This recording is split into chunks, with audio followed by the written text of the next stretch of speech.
तो once again good morning everyone. अभी हम डिस्कस करेंगे जो कल सीबीएसई ने नोटिफिकेशन दिया है और जो रिवाइज सिलेबस इशू किया है उसके बारे में डिस्कस करेंगे। कॉमर्स में अकाउंट्स, इकोनॉमिक्स और बिजनेस स्टडीज में कितना सिलेबस रिड्यूस किया गया। नोटिफिकेशन में देखा तो मतलब इस तरीके से बात की गई है कि अप्रॉक्सीमेटली 30% सिलेबस को कट किया गया है, लेकिन कॉमर्स के केस में ऐसा नहीं है। कॉमर्स ग्रुप में इतना सिलेबस नहीं रिड्यूस किया गया है, खासकर अकाउंट्स, इकोनॉमिक्स एंड बीएसटी में। चलिए मैं आपको दिखाऊंगा सीबीएसई की साइट से ही कि उन्होंने कितना पोर्शन डिलीट किया है। तो मुझे लगता है कि अप्रॉक्सीमेटली कॉमर्स में 10% का ही पोर्शन डिलीट हुआ होगा, नॉट मोर देन दैट।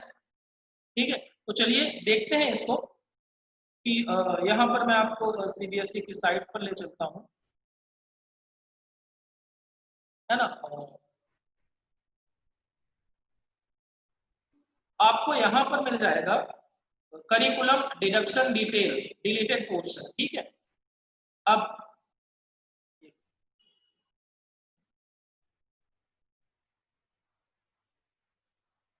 तो यहाँ पे आ गया। अब ये डिलीटेड, अब आप डिलीटेड में पहला है जो डिलीटेड अकाउंटेंसी, मतलब इसमें कितना डिलीट किया है मैं वो आपको दिखा रहा हूँ। Deleted business studies and deleted economics. तो अकाउंट्स में हम 12th की बात करेंगे पहले, 11th इज नॉट रिलेवेंट अभी के लिए।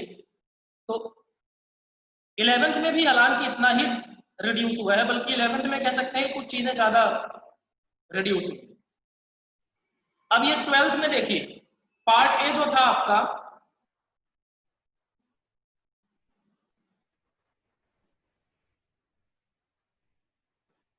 पार्ट ए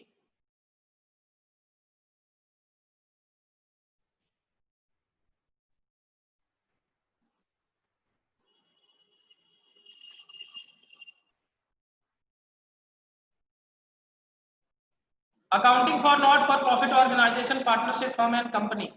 इसमें नॉट फॉर प्रॉफिट ऑर्गेनाइजेशन में कुछ भी डिलीट नहीं है।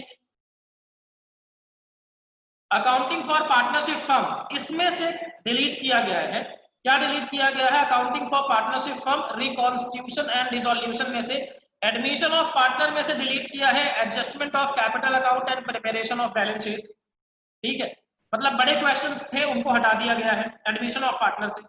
फिर retirement and death of partner में से भी adjustment of capital and preparation of loan accounting of retiring partner, बड़े क्वेश्चन थे, इसको भी हटाया गया। फिर preparation of deceased partners capital account and his executor account, तो ये एक अच्छा चीज रिमूव किया गया यहाँ से। लेकिन ये 30% नहीं है, मुझे नहीं लगता कि दिस इज 30%। फिर accounting for companies, accounting company में शेयर कैपिटल में से कुछ भी नहीं हटाया गया। अकाउंटिंग फॉर डिवेंचर में से एक चीज हटाई गई, डिवेंचर फॉर रिडेम्पशन मेथड जो थी lump sum and draw of lots, दो मेथड्स को यहाँ पर हटा दिया गया। तो ये टोटल रिडक्शन था अकाउंट्स का, इससे ज्यादा कोई भी रिडक्शन नहीं है अकाउंट्स में। अब मैं आपको ले चलता हूं बिजनेस स्टडीज। 11th में भी मुझे लगता है 11th में ज्यादा रिडक्शन किया गया है कंपैरेटिवली 12th के। अब ये देखिए, part 1 principles of management, chapter 1 से कुछ भी डिलेटेड नहीं है, चैप्टर 2 से कुछ भी डिलेटेड नहीं है। चैप्टर 3 में डिलेटेड है बिजनेस इन्वायरमेंट की बात करें तो बिजनेस इन्वायरमेंट में जो डिलेटेड है वो डिमोनेटाइजेशन कंसेप्ट, और एक चीज ये थी impact of government policy, liberalisation, privatisation, globalisation, इसको क्या किया गया है? हटा दिया गया है। मतलब जो न्यू इंडस्ट्रियल पॉलिसी थी उसको हटा दिया गया है। उसके बाद प्लानिंग में से एक सिग्निफिकेंट पोर्शन डिलीट है। सिंगल यूज स्टैंडिंग प्लान्स जो थे, objective, strategy, policy, procedure, method, rule, budget, programme, इनको क्या किया गया है? हटा दिया गया है। ऑर्गेनाइजिंग में फॉर्मल एंड इनफॉर्मल ऑर्गेनाइजेशन को डिलीट किया गया है। स्टाफिंग में staffing as a part of human resource management, छोटा सा कंसेप्ट था, इसको भी हटाया गया। डायरेक्टिंग में barriers to effective communication and how to overcome the barriers, and controlling में relation between planning and controlling. Marketing में physical distribution, components and channel of distribution and consumer protection का importance, chapter number 12। Role of consumer organisation and non government organisation. जैसे मैंने आपको बताया कोई भी chapter नहीं हटाया गया है चैप्टर्स में से। अब मैं अगर बोलूं तो अकाउंट्स में लगभग 10% ही सिलेबस रिड्यूस हुआ है। अकाउंट में आपका सिलेबस जो रिड्यूस हुआ है वो नॉट मोर देन 10% है, और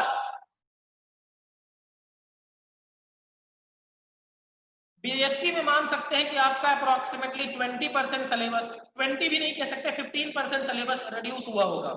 ये मेरा असेसमेंट है, ठीक है। 20% से के आसपास, मतलब अगर 20% अपर साइड में तो 20% का सिलेबस ही रिड्यूस हुआ है। अब आता है इकोनॉमिक्स। इकोनॉमिक्स में तो और दिल टूट जाएगा आपका। 11th में से बल्कि कुछ अच्छी चीजें रिड्यूस की गई हैं, जैसे ये रेंज वगैरह। हम 12th की बात करते हैं। 12th introductory macro economics.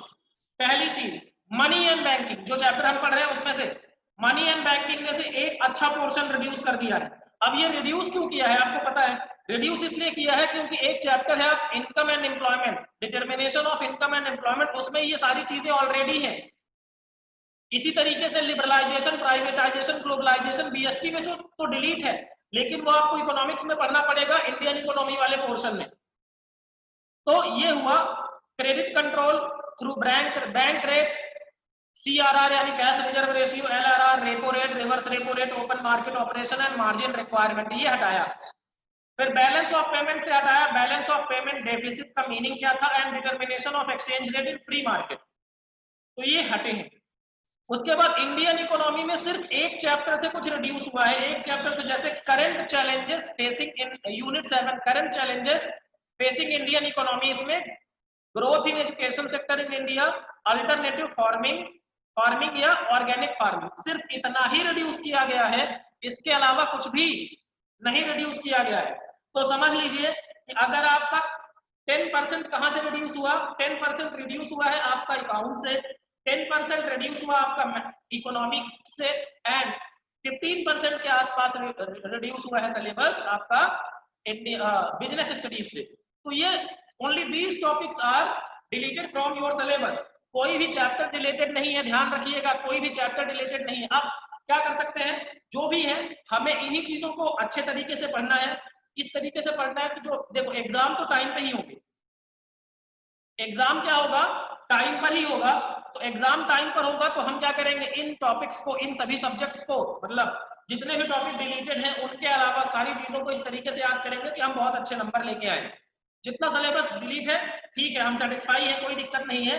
बाकी जो 30% है, 30% मुझे नहीं लगता कि खासकर कॉमर्स में, मुझे बाकी का नहीं पता है कि मैथ्स वगैरह में क्या हुआ भी होगा डिलीट, लेकिन कॉमर्स में लगभग अगर मैं वेटेड एवरेज करूं तीनों का मिला के तो 10 to 15%, not more than that, इससे ज्यादा डिलीटेड नहीं है। ठीक है, तो आज हम ने ये देखा। अब अगर डिलीटेड पोर्शन में से देखें, पहले क्या होता था, प्रोजेक्ट के लिए इसमें एक गाइडलाइन दी गई है कि there would be only one project specific to be prepared. पहले 3 प्रोजेक्ट बनाने पड़ते थे, अब एक प्रोजेक्ट बनाना पड़ेगा। तो ये वो कह रहे हैं इसका रिडक्शन हो जाएगा। बेसिकली वो ये कह रहे हैं कि प्रोजेक्ट वर्क में 3 की जगह 1 कर दिया है, तो इससे भी 10 लेक्चर बचे। तो ये सारी चीजें हैं, टॉपिक्स ज्यादा डिलीटेड नहीं है। गलत फहमी में मत आइएगा कि सारा 30% सिलेबस कट गया तो भैया 66% वो 70% बस पढ़ना है, ऐसा नहीं हुआ है। टॉपिक्स जैसे टॉपिक्स में से बहुत सारे टॉपिक्स आपके डिलीट किए गए हैं, जैसे मैंने बताया पार्टनरशिप में 2-3 टॉपिक बड़े डिलीट किए हैं, लेकिन उसके अलावा कोई भी मेजर चेंज नहीं है। चैप्टर तो कोई भी डिलीट नहीं हुआ है, तो इसलिए आप किसी भी गलत फहमी में ना रहें, किसी भी मिसलीडिंग चीज के आप बहकावे में ना आए कि भैया सिलेबस डिलीट हो गया, अब आराम से बैठते हैं, कोई दिक्कत नहीं है। जितना सिलेबस है उतना ही हमारे लिए काफी है, हम उसको ही अच्छे से पढ़ के जाएंगे। डिलीट हो गया अच्छी बात है, नहीं डिलीट होता तो भी अच्छे से ही पढ़ते, इसमें कोई दिक्कत नहीं है। तो ये चीजें थी आज जो हमने डिस्कस की। आज बिजनेस स्टडीज की क्लास नहीं रखेंगे क्योंकि ये डिस्कस करना जरूरी हो गया था, अब क्लास रखेंगे तो फिर एंड नहीं हो पाएगा।